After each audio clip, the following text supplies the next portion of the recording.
Jadi intinya gini, di garis bawahi teman-teman, gaya-gaya mereka tentang membesarkan diri mereka dan leluhur mereka itu bukan gaya-gaya dalam syariat, tapi gaya-gaya perbudakan.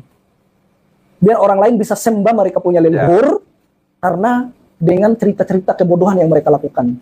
Itu yang paling mereka cari. Dan celakanya di Indonesia banyak yang mau dibodohin. Jadi mungkin air ditiup aja dibayar ratusan ribu. Seperti hal karomah kan. Hal karomah itu teman-teman, kalau kita kembalikan ke dalam hukum syariat, orang Allah Azza wa Jalla memberikan karomah kepada wali, seperti Ashabul Kahfi itu kan orang soleh. 300 tahun mereka tidur di dalam gua. Tapi Allah tidak sebutkan nama-nama mereka. Karena memang karomah itu datangnya dari Allah Azza wa Jalla mutlak. Untuk hambanya yang bertauhid dan orang soleh. Tapi kalau karomahnya Ba'lawi yang mereka gaung-gaungkan selama ini adalah karomah perbudakan. Mereka sebutin leluhur mereka, kakek mereka, eyang mereka, begini dan begini. Itu kan karomah perbudakan. Tinggi apapun engkau menuntut ilmu tidak akan pernah mencapai tetel habib. Habib Salim Jindan namanya Abdurrahman. Nih Bang Maman, kalau kita panggil Bang Maman. Bang Maman ini sholatnya berantakan. Bang Maman ini maksiatnya luar biasa, ibadah kocar-kacir, tapi cinta banget sama Habib Salim Jindan. Dia jualan ubi rebus, kacang rebus tengah malam tuh pakai gerobak jualan dia. Tuh kadang-kadang Habib Salim Jindan hampir setiap malam ngegodain dia. Datang, "Man, lo dagang?" "Iya, Beb." "Bungkus semuanya, Man, bawa ke rumah." "Iya, Beb." Dibungkus semuanya, nggak komplain. Hingga akhirnya apa yang terjadi? Gak lama Maman meninggal. Habib Salim Jindan dikabarin sama muridnya, "Beb, Maman meninggal." "Innalillahi." "Sianto, orang baik," kata Habib Salim. Datang Habib Salim Jindan, beliau ambil kertas kecil, kertas kotak kecil, beliau tulis, ditaruh di bawah kepalanya si jenazah. Deh, tutup. Beliau bilang, "Man, gue tahu lo ibadahnya berantakan, tapi lo cinta sama dzurriyyat Nabi Muhammad, ikhlas dari dalam hati. Nanti kalau malaikat munkar nakir datang nanya pertanyaan kubur, jangan lo jawab, Man. Lo kasih surat dari gue, lo masuk surga tanpa hisab." Al-Habib Ahmad Segaf, abahnya Al-Habib Abdul Qadir, itu beliau pernah sholat subuh. Ketika rakaat kedua tasyahud akhir, itu tiba-tiba beliau fana. Jadi lagi tasyahud akhir gitu, tiba-tiba fana, diam, lupa segala-galanya. Saking nikmat berhadapan dengan Allah. Fananya bukan semenit, 2 menit, sejam, 2 jam, 3 jam, bukan. 40 hari. Ketika udah selesai 40 hari baru sadar, stop dulu. Assalamualaikum warahmatullahi wabarakatuh. Assalamualaikum warahmatullahi wabarakatuh. Beliau bilang sama anaknya, "Ya Abdul Qadir, ini kok sudah masuk waktu duha ya?" Jadi beliau nyangka kelewatannya itu hanya beberapa jam. Kata anaknya Abdul Qadir, Abah kelewatan, Abah fana bukan hanya beberapa jam, tapi udah 40 hari. Akhirnya apa? Beliau mengkodok sholat selama 40 hari. Padahal beliau 40 hari itu dalam keadaan fana, tasyahud akhir sholat subuh. Allahu Akbar, teman-teman. Hati-hati dengan anak turunan Syekh Abu Bakar bin Salim. Anak turunan Syekh Abu Bakar bin Salim ini yang beriman bertakwa kepada Allah Ta'ala, semuanya wali min awliyaillah. Berhati-hatilah kalian. Luar biasa. Bahkan ucapan beliau mengatakan, "Kalau aku tidak malu kepada Allah," ini yang sangat luar biasa. Yang pian belum pernah dengar dari biografi para wali-wali yang lain. "Kalau aku tidak malu kepada Allah Ta'ala, maka neraka jahanam itu akan aku matikan." Artinya Allah ini mengabulkan setiap doa Syekh Abu Bakar bin Salim. Kalau seandainya Syekh Abu Bakar bin Salim memohon kepada Allah Ta'ala agar api neraka jahanam ini dipadamkan, maka Allah akan padamkan. Dulu pernah Al-Imam Ibnu Arabi. Imam Ibnu Arabi itu alimnya orang. Pernah naik perahu, nyampe tengah laut, ombak keras. Ombak. Ketika ombak keras, orang alim mengatakan, "Uskun ya buhair, fa inna fawqaka bahra minal ilmi." Wahai laut yang kecil, gak usah ada ombak deh. Di atas kamu ini ada lautan ilmu. Karena lautan ilmu lebih luas daripada lautan ini. Di atas kamu ada lautan ilmu. Uskun, jangan ada ombak, diem. Langsung lautnya itu nggak lagi ombak. Shhh, tenang. Sampai ada ikan kecil ngomong sama Imam Ibnu Arabi, hebat kamu Imam, cuman teriak seperti itu, ini ombak langsung diem. Masya Allah. Cuman ada yang perlu digarisbawahi omongan kamu tadi. Kenapa? Kamu mengatakan bahar minal ilim, lautan ilmu. Apa iya? Coba saya mau tanya, kalau kamu lautan, makanya laut itu diibaratkan daripada ilmu yang luas. Kenapa? Karena semua yang ada di bumi itu ada di laut. Semua yang ada di bumi ada di laut. Apapun itu. Ikan yang mirip manusia, laki perempuan ada. Makanya ada putri duyung itu beneran. Anak dulu waktu pernah baca kitab apa ya, kitab fikih apa gitu. Makanya dikatakan bahwasanya nelayan dulu itu termasuk orang yang fasik kebanyakan, karena sering nemu ikan duyung dizuat, cantik ikan duyung. Dulu tuh macam-macam ikannya, masya Allah ya, besar-besar. Kemudian ikan ini mengatakan bahwasanya kamu mengatakan lautan dari ilmu. Saya mau tanya, kenapa dikatakan lautan dari ilmu? Lautan ilmu dikatakan, saya mau tanya, bagaimana hukumnya seorang lelaki kalau jalan di tengah jalan, di situ dia ini musikha. Musikha itu dirubah dari satu bentuk ke bentuk yang lain. Ada dua orang jalan, bahasa gampangnya, ada orang jalan kepleset, mungkin ketepaan kena tongkat ajaib, yang satu jadi batu akik, yang satu jadi juko, jadi ikan. Tanya si ikan ini ke Imam Ibnu Arabi, ini kan yang satu jadi batu, yang satu jadi ikan. Nah, yang ana mau tanya, ya, ente mau tanya apa? Najis ndak? Akhirnya tobat Imam Ibnu Arabi dan menjadikan ikan ini sebagai gurunya. Gak bisa sombong. Imam Faqihil Muqaddam ini, saudara-saudara, beliau adalah pemuka Ba'alawi, beliau adalah pemukanya para sayyid, beliau adalah pemukanya para syarif. Beliau bernama Al-Imam Muhammad bin Ali Al-Faqihil Muqaddam. Sayyidina Al-Imam Faqihil Muqaddam, di dalam manaqib sejarah hidup beliau diceritakan bahwa Al-Imam Faqihil Muqaddam adalah orang-orang yang besar, beliau adalah orang-orang yang hebat.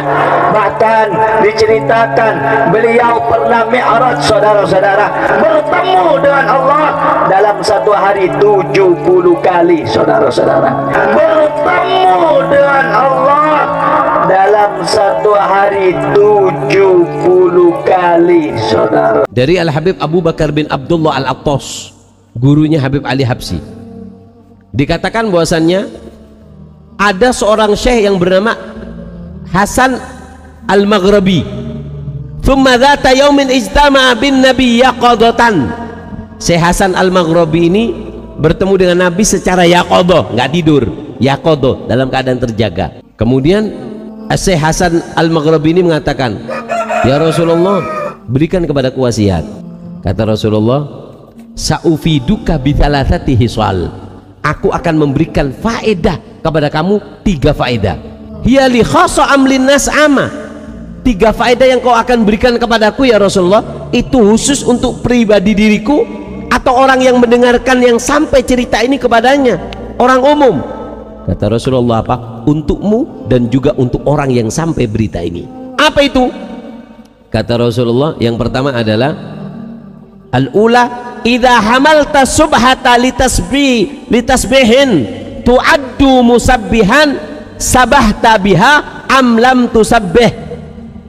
Siapa orang yang bawa tasbih dipakai untuk bertasbih atau enggak dipakai, cuman ditaruh di kantongnya, maka apa? Maka tu'addu musabbihan, dihitung sebagai orang yang bertasbih walaupun enggak dibaca. Jadi orang kalau bawa tasbih walaupun nggak dibaca tasbih, selagi tasbih itu ada di kantongnya, maka dia dihitung orang yang bertasbih. Makanya orang-orang soleh dulu itu diantaranya ibunya Al-Habib Ali bin Hasan Al-Attas.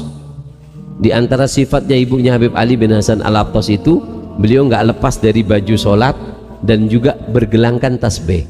Dan yang kedua, faedah dari Nabi, annal gahwata, sesungguhnya kopi, madama ta'muha fi fika, kata Rasulullah ketika bertemu kepada Syekh Hasan Al-Maghribi, kalau kopi, rasanya kopi itu masih ada di dalam mulutmu, tastaghfiru lakal malaikah, maka malaikat akan selalu mengistighfarkan kepada kamu selagi bau kopi masih ada di mulutmu. Wa thalith, dan yang ketiga, julusuka inda wali min auliyaillah, duduknya kamu di depan orang soleh, hayyin au mayyit, dia masih hidup atau jasadnya sudah tergeletak meninggal, walau kahal bisyatin, walaupun sebentar seperti orang merah susu, au kasajji baidah, seperti orang mencakan telur, khairun laka min an ta'budallaha fi zawayatil ardi kulliha au ila an tagatta'a aduka irban, maka duduknya kamu di depan orang soleh yang hidup atau yang sudah meninggal itu lebih baik daripada kamu beribadah, walaupun kamu beribadah dari banyaknya ibadah sampai tangan kamu ini terputus, terpotong-potong karena banyaknya ibadah, walaupun sebentar. Turunan Al-Imam Syekh Habib Bakar bin Salim punya anak 13 jadi wali semua. Anaknya beliau 13 jadi wali semua. Ketika beliau meninggal, ini anaknya pamer keramat, ayo siapa nih yang kira-kira gantiin Aba? Al-Hamid ngeluarin rantai emas dari langit. Keramatnya Al-Hamid tuh, keluarin rantai emas dari langit sampai ke bumi. Keluarin rantai emas dari langit sampai ke bumi. Lagi ngobrol sama kakaknya Al-Muhdhar nih, Syekh Umar Muhdhar. Ayo wahai Syekh Umar Muhdhar, nih lihat keramatannya, nurunin rantai emas dari langit sampai ke depan dia. Ini Habib Syekh Umar Muhdhar ketawa doang. Dia bilang sama adiknya, Al-Hamid, coba lihat tuh paling atas siapa? Gak tahu, ada Syekh Umar Muhdhar megangin rantai dari atas. Lebih hebat saya, katanya. Tuh anak-anaknya bagaimana abaknya. Nah Habib Ahmad niki pun di susu-susu kali keluarga. Habib niki pun jam segini, pun jam sekian. Terus gampang, kusik. Subhanallah, niki Habib Ahmad dugi bandara. Pesawat niku pun ngeten. Biasanya tiang nek saking Yaman nggak terus Habib saya nggak tongkat nanti loh, nggih ngertos tongkat, ngagem tongkat nanti, tongkat Habib Ahmad ngeten, bahasa di bahasa Indonesia kan ngeten, oh nek Ahmad As-Segaf ora wali, pesawatnya rak balik, subhanallah Pak, saksi ini kathah Pak, pesawat niku mundur Pak.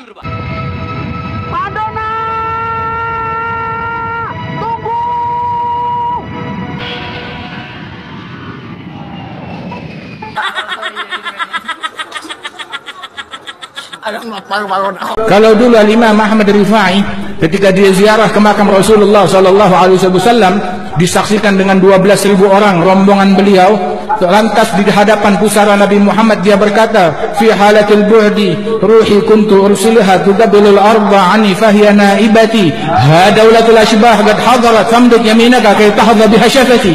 Dulu waktu saya jauh di kampung saya, tiap hari saya hanya mengirim ruh cinta saya kepada engkau, mencium tanah ini. Sekarang jasad sudah hadir berjumpa dengan jasad, ulurkan tanganmu agar bisa aku cium langsung. Maka itu 12.000 orang menyaksikan tangan keluar dari kuburannya Rasulullah dicium oleh Al-Imam Ahmad Ar-Rifai radhiyallahu anhu warḍah, dengan disaksikan 12.000 orang yang hadir radhiyallahu anhu. Ini kita punya apa namanya nih, siwaknya kita lebih baik dari dunia seisinya. Begitu. Mana lebih hebat? Kursi menteri atau siwak saya? Wallahi siwak aneh, siwak ini lebih hebat daripada kursi gubernur, lebih hebat daripada kursi wali kota, lebih hebat dari kursi menteri, lebih hebat daripada kursinya presiden. Kenapa? Ini siwak saya adalah singgasana dari Nabi Muhammad sallallahu alaihi wasallam. Ada kursi, ambil makan tuh kursi. Tuh kursi nggak muat dalam kuburan. Begitu, bikin sempit di dalam kuburan. Siwak saya bikin kuburan saya jadi luas, bikin kuburan jadi lapang. Itu kursi nggak bisa nolong di sirat, di jembatan yang membentang di atas neraka besok. Ini siwak saya nih, begitu, bikin tuh jembatan jadi pendek, cuma sejengkal doang. Ini musuh-musuh nggak jauh masuk neraka karena mendolimi cucu Nabi Muhammad, karena membunuh Sayyidina Husain. Sayyidina Husain meminum ludahnya Rasulullah, duduk di pangkuan Nabi Muhammad. Tapi melihat musuh yang akan membunuhnya, beliau mendoakan, beliau berharap, la'allahum yadkhuluna al-jannah. Mudah-mudahan mereka sini mau lihat dolim, ke Habibana. Tenang. Semuanya duduk. Ini urusan anak. Duduk semuanya. Apabila mana ada yang zalim kepada Habibana, orang tersebut akan kaku seperti ini. Allah Akbar. Allah Akbar. Allah Nabi Muhammad. Ini tidak bisa disembuhkan sama orang lain kecuali sama Habibana. Setinggi apapun engkau menuntut ilmu tidak akan pernah mencapai tetel Habib. Makanya bagaimanapun alimnya seseorang tidak akan pernah mampu mengalahkan kemuliaan seorang Habib meskipun dia tidak mempunyai ilmu pengetahuan agama. Ngaran Habib tuh ada bisi bukunya ya kalau Habib lah. Buku nasab. Bin anu sampai ke Rasulullah. Ini Al-Kaf ada bin anu ada. Mun sudah wani-wani mengaku Habib, mun sudah wani-wani mengaku Syarif, mun sudah wani-wani mengaku Syarifah, awas laknat dari Allah. Barang siapa yang mengaku keluarga Nabi tapi bohong, maka bagi dia ada 3 hukuman jika terbukti kebohongannya. 1, yudrabu darban waji'a. Yang pertama, pukul orang itu dengan pukulan yang menyakitkan. Seandainya ini terjadi di zaman Imam Malik, maka akan ditangkap oleh pemerintah saat itu dan dipukuli. Yang kedua, ujar Imam Malik, wa yushahhar bihi. Yang kedua, viralkan. Yang ketiga, yuhbasu tawila hatta tazhara taubatuhu. Yang ketiga, penjara dia dengan waktu yang lama. Penjara aja lawas-lawas.